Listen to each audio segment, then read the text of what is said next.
Estimados estudiantes, reciban nuestro saludo al iniciar la actividad orientadora correspondiente al tema 4 sobre enfermedades oftalmológicas de la asignatura Cirugía General. En la misma se abordará la temática relacionada con las infecciones e inflamaciones de los anexos oculares y del segmento anterior, las que constituyen un motivo frecuente de consulta. Al finalizar el estudio de estos contenidos, serán capaces de establecer el diagnóstico de las inflamaciones e infecciones de los anexos oculares y del segmento anterior, a partir de las manifestaciones clínicas y el examen físico oftalmológico y los exámenes complementarios, así como explicar la conducta terapéutica integral en estos casos. Las infecciones e inflamaciones de los anexos oculares y del segmento anterior constituyen un problema frecuente de salud en el mundo. La gravedad de estas afecciones, así como su pronóstico, varían en dependencia de la causa. Para iniciar el estudio sobre este tema, hay que tener en cuenta el sitio donde se localiza la afección, ya sea en los anexos oculares como son las cejas, los párpados, la conjuntiva y las glándulas lagrimales. En el segmento anterior, el iris, el cuerpo ciliar y la coroides. Los párpados cubren el segmento anterior del ojo por su estructura como diafragma, la acción de sus movimientos y las pestañas son protectores del globo ocular.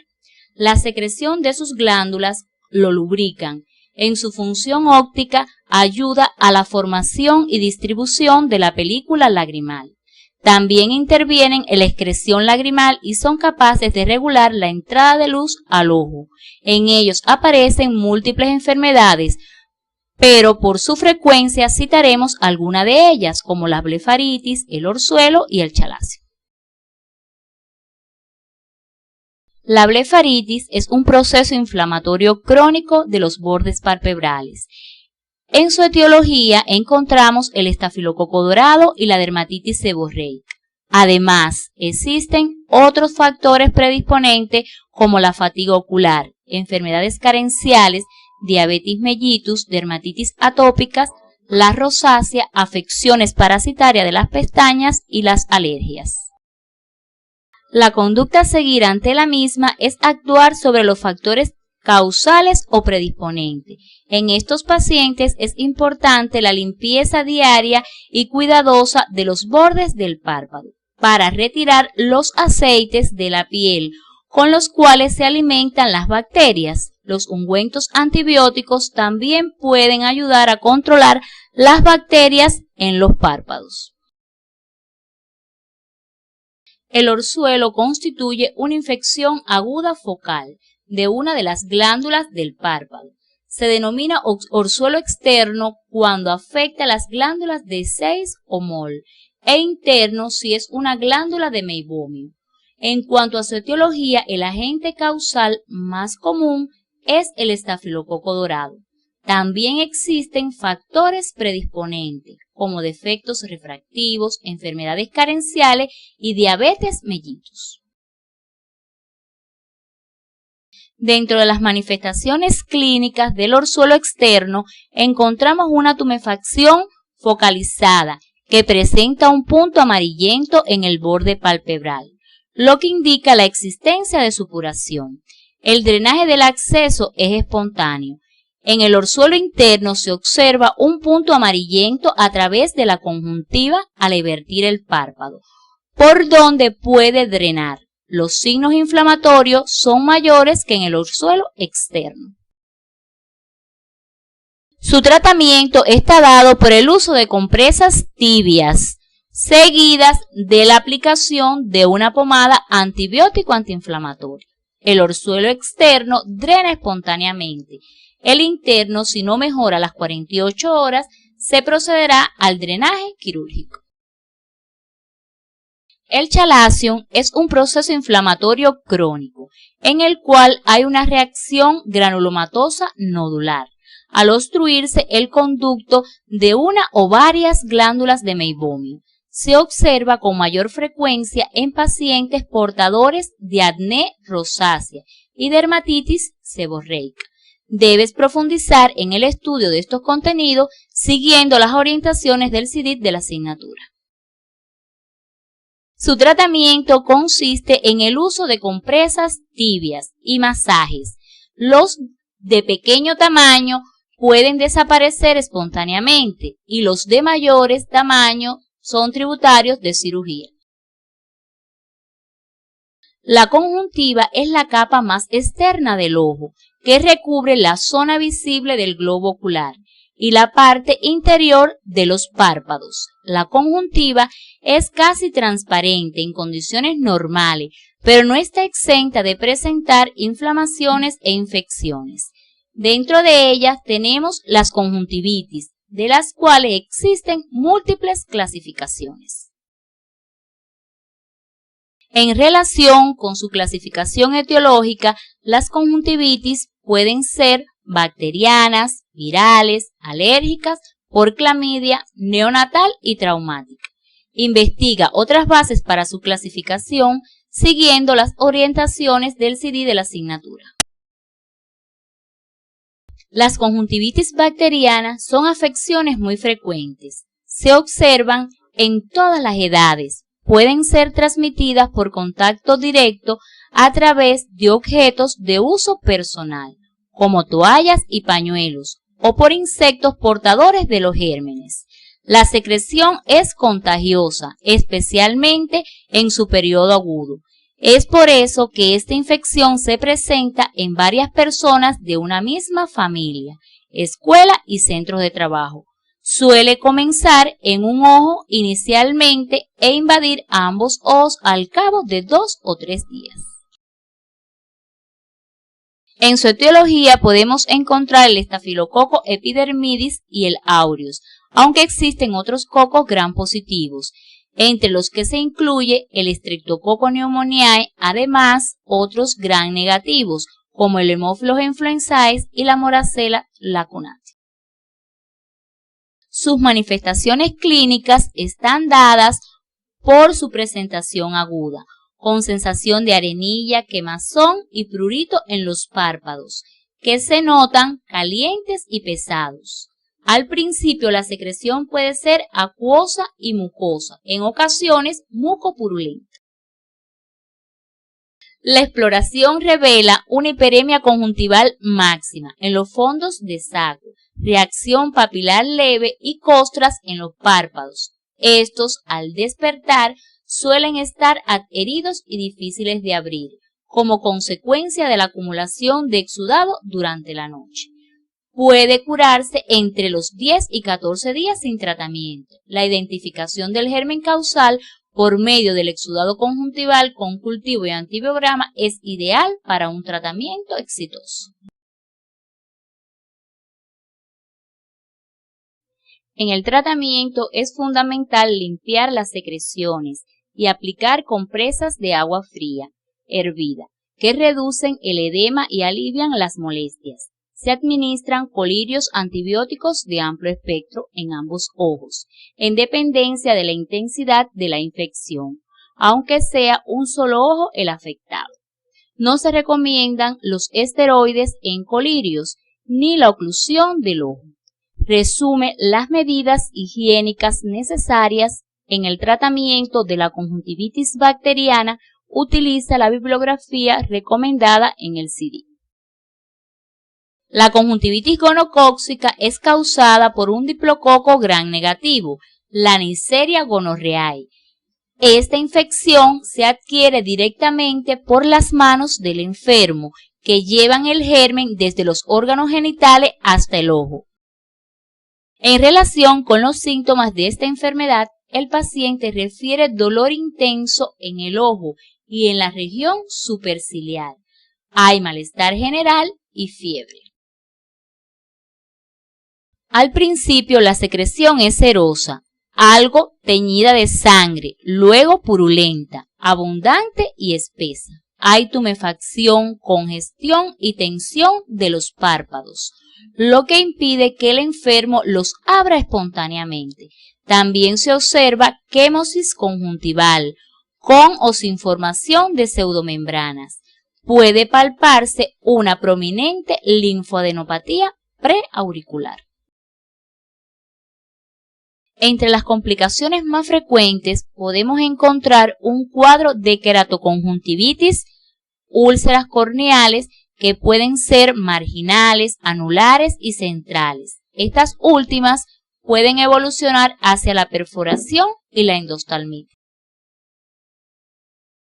El tratamiento general tiene que ser preferentemente con dosis única de penicilina, suficiente para garantizar la eliminación de la fuente de infección y lograr la curación en el tiempo más breve posible. En el tratamiento local se indican compresas de agua hervida fría y lavados oculares con solución salina para eliminar las secreciones. También se utilizan colirios antibióticos tópicos, los que deben combinarse con la terapia sistémica. El paciente será remitido de inmediato al oftalmólogo. Las conjuntivitis provocadas por virus son bastante frecuentes y aparecen generalmente en forma de epidemia, dada la rapidez y la facilidad del contacto. Afectan por lo común a miembros de una misma familia, a grupos de personas en las escuelas e internados. Dentro de este tipo, la más frecuente es la conjuntivitis producida por los adenovirus y dentro de ellas la fiebre faringoconjuntival y la queratoconjuntivitis epidémica. La fiebre faringoconjuntival es una infección que predomina en niños y adultos jóvenes. Comienza con prurito, quemazón y lagrimeo. Posteriormente aparece una secreción serosa, hiperemia conjuntival, hipertrofia folicular prominente, adenopatía preauricular, queratitis y opacidades corneales superficiales. Además del cuadro ocular, en esta enfermedad se presenta fiebre, faringitis y adenitis cervical. La queratoconjuntivitis epidémica por lo general es bilateral, aunque aparece primero en un ojo y después se afecta el otro. Comienza de forma aguda, con lagrimeo, dolor moderado, fotofobia y disminución de la visión.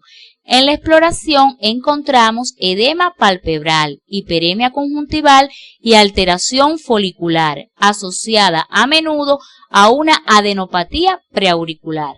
En los casos graves se observan hemorragia subconjuntival, quémosis y pseudomembrana. Además, puede aparecer una queratitis epitelial punteada difusa. En el adulto, esta enfermedad se limita al ojo, pero en el niño puede provocar fiebre, dolor de garganta y diarrea. El tratamiento generalmente es sintomático. Se aplican compresas de agua hervida fría, psicoplégicos, colirios y ungüentos antivíricos, así como colirios antibióticos para evitar la sobreinfección. Una vez diagnosticada esta conjuntivitis, el paciente debe ser remitido de inmediato, ya que su tratamiento debe hacerse por el especialista. Profundizar en el estudio de estos contenidos siguiendo las orientaciones del CDIP de la asignatura. La alergia ocular es uno de los problemas clínicos frecuentes en oftalmología. La mayoría de las veces afecta la conjuntiva, ocasionando una conjuntivitis alérgica. Esta adquiere más relevancia por su frecuencia que por su severidad. Los antecedentes alérgicos personales o familiares constituyen una predisposición a padecer la enfermedad. Debe investigarse si hay antecedentes de asma, urticarias y rinitis alérgica. Además, existen factores desencadenantes como colirios, lentes de contacto, productos químicos, etc. Es importante observar el ritmo de aparición de estas conjuntivitis, ya que existe un empeoramiento del cuadro en la primavera, el verano y el otoño. Dentro de este tipo de conjuntivitis podemos encontrar dos formas clínicas: la conjuntivitis alérgica estacional o conjuntivitis de la fiebre del heno y la queratoconjuntivitis vernal o primaveral. Dentro de las medidas generales se recomienda actuar sobre los factores predisponentes y desencadenantes, así como la aplicación de compresas frías. En el tratamiento específico se recomienda el uso de antihistamínico e instilación de un colirio estabilizador de los mastocitos 3 o 4 veces al día. También se pueden emplear colirios esteroideos, los que deben estar controlados por el especialista debido a los efectos secundarios que ocasionan. Los agentes físicos como la luz intensa y las radiaciones provocan un tipo de conjuntivitis traumática denominada conjuntivitis actínica, muy frecuente. Es provocada por los rayos ultravioletas a causa de la exposición al arco voltaico empleado en la soldadura. Estos ocasionan un cuadro agudo de dolor, sensación de arena o cuerpo extraño y fotofobia intensa. La conducta a seguir en este caso consiste en el reposo ocular en una habitación oscura y la aplicación de compresas frías. De ser necesario, se utiliza algún colirio antiinflamatorio. La córnea, por encontrarse en la túnica más externa del globo ocular, está expuesta a diversas noxas, las que pueden dar lugar a úlceras corneales. Estas no son más que la pérdida superficial del tejido corneal por una necrosis secundaria a estos procesos. Dentro de las principales causas que pueden provocar las úlceras corneales tenemos infecciones bacterianas, por virus, hongos o parásitos. Otras causas abarcan abrasiones o rasguño, cuerpos extraños en el ojo, cierre inadecuado del párpado, resequedad severa en los ojos, enfermedad ocular alérgica severa y diversos trastornos inflamatorios.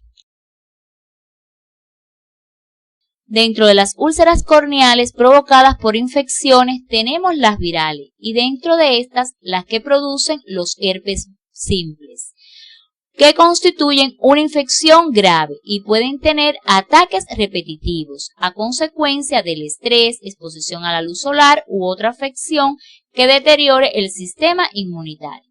Las úlceras micóticas pueden aparecer después de una lesión corneal por material vegetal o en personas inmunodeprimidas.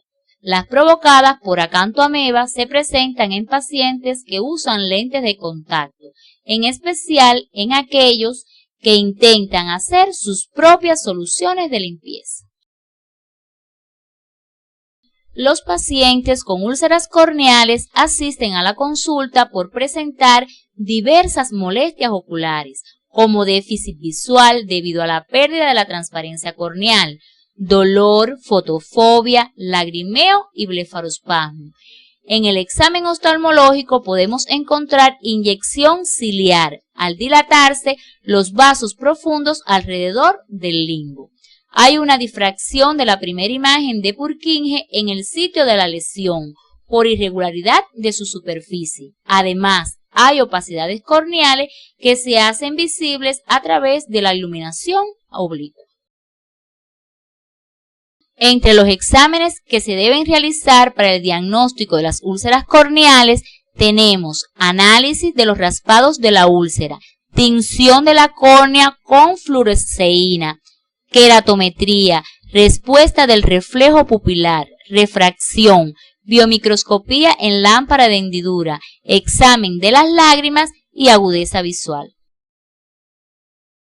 El diagnóstico diferencial hay que realizarlo con enfermedades como las conjuntivitis, uveitis, glaucoma agudo, pero además entre ellas mismas, teniendo en cuenta sus antecedentes, su cuadro clínico y exámenes de laboratorio. Este contenido se profundizará siguiendo las orientaciones del CIDIT de la asignatura. Es importante la prevención de las úlceras corneales y se basa en la atención rápida y oportuna por parte de un oftalmólogo ante una infección en los ojos. Lávese las manos y preste una atención rigurosa a la limpieza mientras manipula los lentes de contacto. Asimismo, evite la utilización de lentes de contacto durante la noche. Todo paciente con úlcera corneal debe ser remitido al oftalmólogo. En los casos con úlceras graves se tendrá en cuenta el ingreso hospitalario. Se realiza estudio microbiológico directo y con cultivo antes de imponer cualquier terapéutica. Se aplicarán colirios, antibióticos, antimicóticos y tratamiento antiviral según el tipo de úlcera. Se debe utilizar colirios midriáticos. Otros tipos de tratamiento son los antiinflamatorios no esteroideos y los hipotensores oculares, según el caso lo requiera. Profundizar en el estudio de estos contenidos siguiendo las orientaciones del CIDIP de la asignatura. La uvea es la llamada capa vascular del ojo y es a la vez su capa media. Se extiende desde la pupila hasta la lámina cribosa. Está formada por el iris, cuerpo ciliar y coroides. La inflamación del tracto uveal es a lo que llamamos uveitis y puede ser anterior, intermedia, posterior o extenderse a toda la uvea denominándose panuveitis. La uveitis anterior es la inflamación del iris, denominada iritis. Cuando se asocia a la inflamación del cuerpo ciliar, se designa como iridociclitis anterior. Puede ser aguda o crónica. En su mecanismo de producción existen causas tanto endógenas como exógenas. En su cuadro clínico se presentan los síntomas y signos propios de la enfermedad de base, que ocasionó el cuadro inflamatorio uveal, y los síntomas oculares propios de la uveitis, como son dolor ocular intenso, fotofobia, enrojecimiento del ojo, disminución de la agudeza visual y lagrimeo, siendo estos los síntomas por los que generalmente acude el paciente a la consulta. Al realizar el examen oftalmológico encontramos inyección ciliar con un tinte violáceo, precipitados queráticos en el endotelio corneal de tamaño medio, espolvoreado endotelial, celularidad del humor acuoso, tindal positivo, la pupila contraída y de reacción perezosa, sinequias posteriores que dan lugar a irregularidad de la pupila, inflamación del cuerpo ciliar, lo que provoca alteraciones de la acomodación y cambios en la tensión ocular. El diagnóstico diferencial de la uveitis anterior debe realizarse fundamentalmente con las conjuntivitis, el glaucoma agudo, entre otras afecciones. En las conjuntivitis no existe visión borrosa, las respuestas pupilares son normales, existe secreción, no hay dolor, no hay fotofobia y la inyección es a predominio conjuntival. En el glaucoma agudo existe midriasis, hay dolor en punzada de clavo, no hay sinequias posteriores, pero sí edema corneal. Investiga sobre otros posibles diagnósticos diferenciales de esta patología. Utiliza la bibliografía recomendada en el CIDIP de la asignatura. Dentro de las complicaciones de la uveitis anterior podemos mencionar las sinequias posteriores, la uveitis anterior crónica o recurrente con queratopatía en banda, la catarata, el glaucoma, el edema macular, la formación de membrana ciclítica y la tisis bulbi. Existen exámenes que se consideran básicos para el diagnóstico de las uveitis anteriores, como son la velocidad de sedimentación globular, la prueba de Mantoux, glicemia, serología, VIH, radiografía de tórax y de senos perinasales.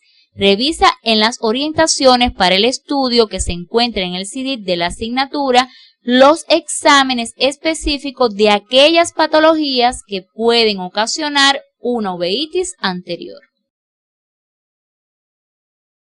Su tratamiento consiste en aliviar los síntomas, reducir el cuadro inflamatorio para mejorar y preservar la visión. Antes de tratar una uveitis idiopática hay que descartar que requiera tratamiento específico, el que consiste en reposo, antibióticos sistémicos y locales, drogas antiinflamatorias, esteroideas y no esteroideas, midriáticos, psicopléjicos y terapéutica subconjuntival. En caso de hipertensión ocular asociada, se utilizan hipotensores oculares. Si no hay una respuesta a la terapéutica convencional, tratar con inmunosupresores, el paciente debe ser remitido al especialista. Las afecciones oftalmológicas inflamatorias de carácter infeccioso o no de los anexos oculares y del segmento anterior son motivo frecuente de consulta. Es por ello que el médico integral comunitario debe conocer las causas que las provocan, para de este modo realizar acciones de intervención en la atención primaria de salud. La gravedad de estas enfermedades oftalmológicas, así como su pronóstico, varían en dependencia de la causa, pero aún en los casos más graves y que requieran atención especializada, es muy importante la conducta que asuma el médico integral comunitario e incluye la remisión del paciente en las mejores condiciones, determina en su recuperación, sin dejar de mencionar que muchas de ellas deben solucionarse en el nivel primario de atención médica. En la actividad de hoy hemos orientado el estudio de los contenidos relacionados con las infecciones e inflamaciones de los anexos oculares y el segmento anterior, los que al igual que los traumas oculares son motivos frecuentes de consulta. Estos últimos los abordaremos en la próxima actividad orientadora.